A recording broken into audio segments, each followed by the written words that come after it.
Well, some of you remember a story I told about when I got my bucket truck, Boomer, my new used truck, back in October of 2011.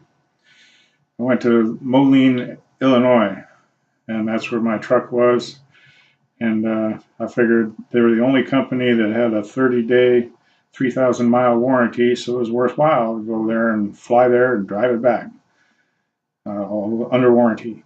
So I flew to Moline, stayed overnight, went the following morning, and they had my truck running. I was going to test it out and check it out. It's a little bigger than I thought, but sounded good and looked good. And anyway, it was hard starting, but it did start. And I figured, well, okay, they were going to bring it to me at noon at my hotel, but I didn't get it until about 9 o'clock that night.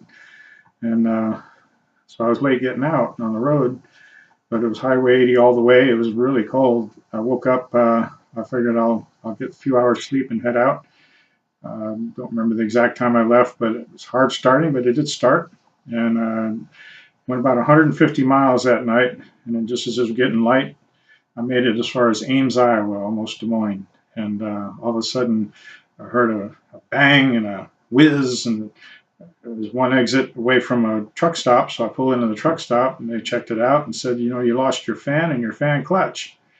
So here I called the company I got my truck from, and they said, well, we'll get the part for you. It's under warranty. I was okay. They had a guy from a junkyard bring over something that didn't look anything like what came off my truck.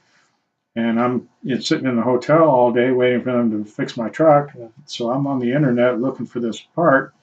And I find out that the Horton Clutch company moved to the UK, and that part wasn't anywhere to be found in the United States.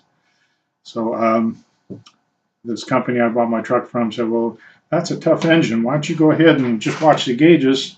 By the time you get back to California, we'll have that part ready for you, waiting for you. Okay.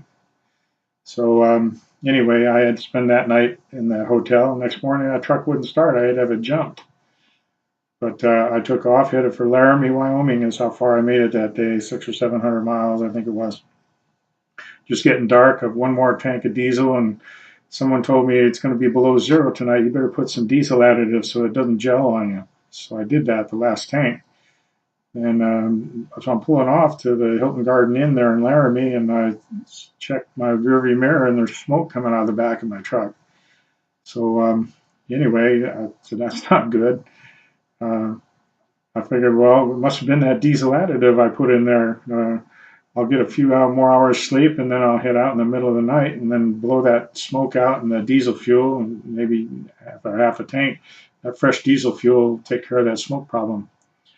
Well, hard starting, but I got it started, headed out about 2 o'clock, and I got about 25 miles into this mountain pass. And all of a sudden, the engine light goes on, and the engine quit on me. I'm pulled over the side of the road, and my cell phone wouldn't make connection anywhere. I was out of range, but fortunately, my GPS had this satellite phone on it, so I was able to get a hold of a tow truck company. They came out and towed me, but it took them an hour and a half, and I'm starting the truck trying to get some heat going every once in a while so I don't freeze to death. And they told me back about 4 o'clock. We pull into this Boss truck stop. Nobody's there, of course, and we drop off the truck. The guy gives me a ride back to the Hilton. I said, me again. So I couldn't sleep much, about 7 or 8, and I start calling this truck shop, and they said they don't work on engines, but it's definitely the engine. They told me about the only engine shop in town is about a mile away.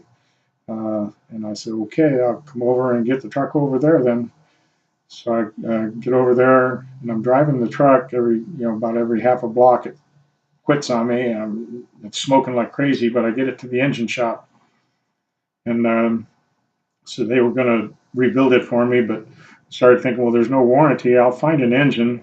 And I went back to my hotel and found an engine in Minnesota.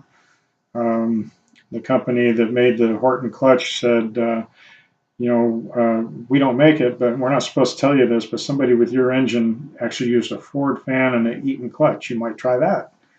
And so I found those parts in the East Coast, and the truck engine in Minnesota. I had them shipped and told them, call me when it's ready. And I flew back to Napa In the meantime, I'd been calling this company, and they quit returning my calls as soon as they heard there was a problem with the engine. So I fly back to Napa, still trying to reach this company, no return calls. 2 weeks later, the truck is done. I fly back to Laramie. That's where I got my hat. University of Wyoming is where I stayed. And the night before I was leaving, it just, this song kind of hit me. I wrote it down. So the lyrics are mine, but I borrowed the tune.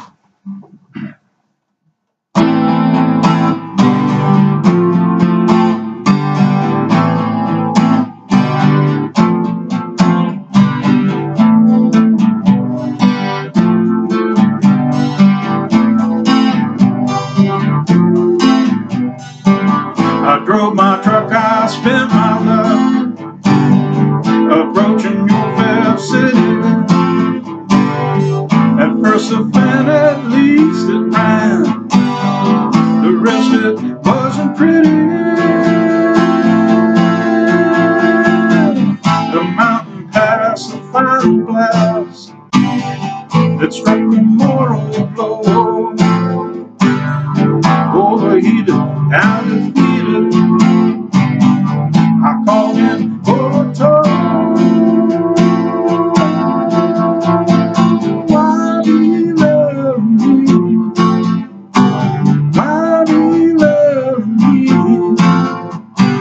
Why do you love me?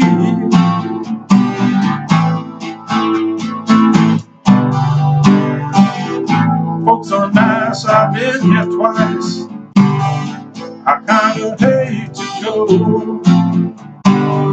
but Napa's on my wife's alone. I'm tired of the snow. Another day I'm on my way, as home is getting more nearer. I count each mile, begin to smile. There are these in my review mirror. Why do you love me? Why do you love me? Why do you love me?